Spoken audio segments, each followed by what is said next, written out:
साहेब आज माहितीची बैठक आहे, अंतिम टप्प्यात निर्णय झालेले आहेत.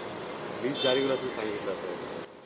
नाही, महायुतीची काल प्रदीर्घ अशी बैठक झाली.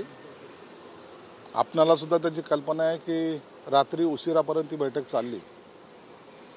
बैठकीमध्ये काही मतदारसंघाचे जी काही अडचणी होत्या त्या सगळ्या समजून तिन्ही नेत्यांनी घेतल्यात आणि त्याच्यात उचित असा तोडगासुद्धा निघालेला आहे.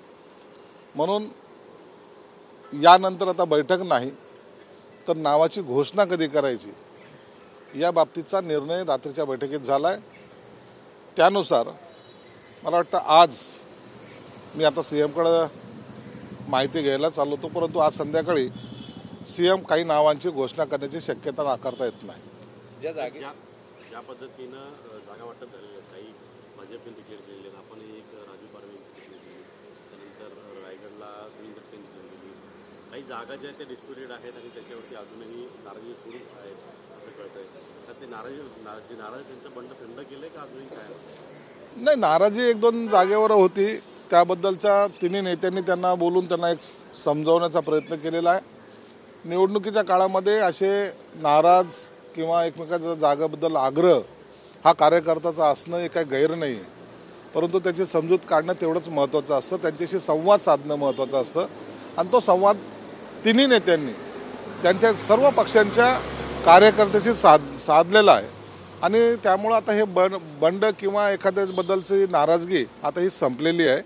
आणि एखाद्या मतदारसंघामध्ये जर चुकून जर एखादं बंड झालं किंवा एखाद्याने अपक्ष फॉर्म भरला तर त्या इतक्या मोठ्या निवडणुकीमध्ये एखादी घटना ही होत असते. नवनीत राणा यांची उमेदवारी जाहीर केल्यानंतर काल इथं आनंद अडसूळ यांची सीएम साहेबांसोबत बैठक झाली. तिन्ही मोबाईल्स नेते होते, पण तरी देखील त्यांची अजून नाराजी कायम आहे. त्यांनी आता प्रसारमाध्यमांना वाईट दिलेलं आहे. त्यांचं असं म्हणणं आहे की मौत का कुवा आहे, तिथे नवनीत राणा यांच्यावरती केस झाली की त्यांच्या विरोधात जाईलच आणि त्यामुळे त्या पद्धतीने त्यांना तिथे काही जनाधार नाही आहे. असं असताना त्यांना तिकीट देणं चुकीचं आहे.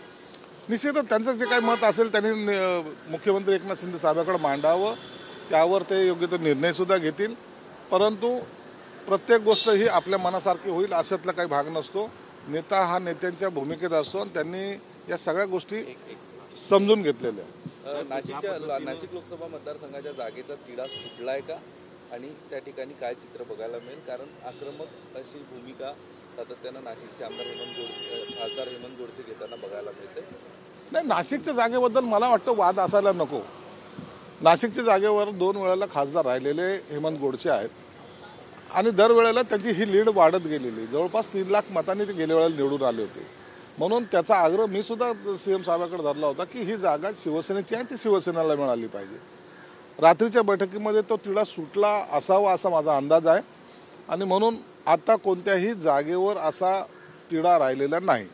ज्या पद्धतीनं सर्वे पुढे करून नेगेटिव्ह सर्वे पुढे करून आपल्या काही जागा भाजप आपल्याकडे नेतात म्हणून या सर्वेवर तुम्ही विश्वास ठेवत जाऊ नका. सर्वे हा सर्व परिपूर्ण नसतो. नाही, भाजपचा एक सर्वे आहे, त्या नेगेटिव्ह सर्वे पुढे करून आपल्या काही जागा भाजप आपल्याकडे कमी करण्याचा प्रयत्न करून नाही, असा कुणी सर्वे समोर ठेवून जागा आपल्याकडे लादण्याचा प्रयत्न करत नाही आहे आणि केलेला नाही पण. आणि त्या सर्वेवर आम्ही सुद्धा एवढा विश्वास ठेवत नाही. आपण जर पाहिलं तर गेल्या लोकसभेचा असलेला सर्वे, आता झालेल्या अनेक राज्यांचा सर्वे हा वेगळा होता आणि ॲक्च्युली निकाल लागलेला हा वेगळा होता. माझ्याही टायमाला गेल्या वेळेला विधानसभेच्या वेळेला प्रशांत किशोर जे मोठे सर्वे मानले जातात त्यांनी माझी जागा C कॅटेगरीमध्ये टाकली होती. मी 45,000 मतांनी निवडून आलो. म्हणून सर्वेवर आम्ही डिपेंड नाही, तर तिथलच्या कार्यकर्त्याचं मत, तिथलच्या मतदाराच्या मतावर हा आमचा निर्णय राहणार आहे. पण अशी काही आमदार मुली सगळ्या मिळून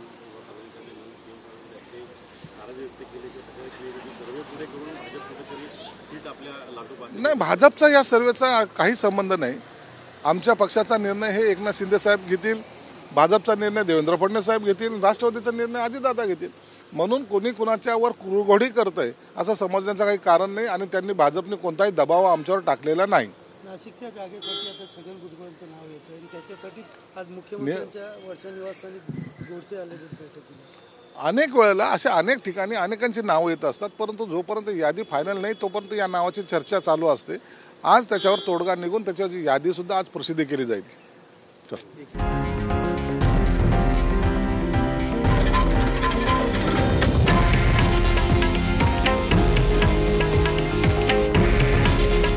हे आहे देशातील नंबर 1 न्यूज नेटवर्क आणि आपण पाहत आहात TV9 मराठी. काळजी तुमची, हित महाराष्ट्राचं.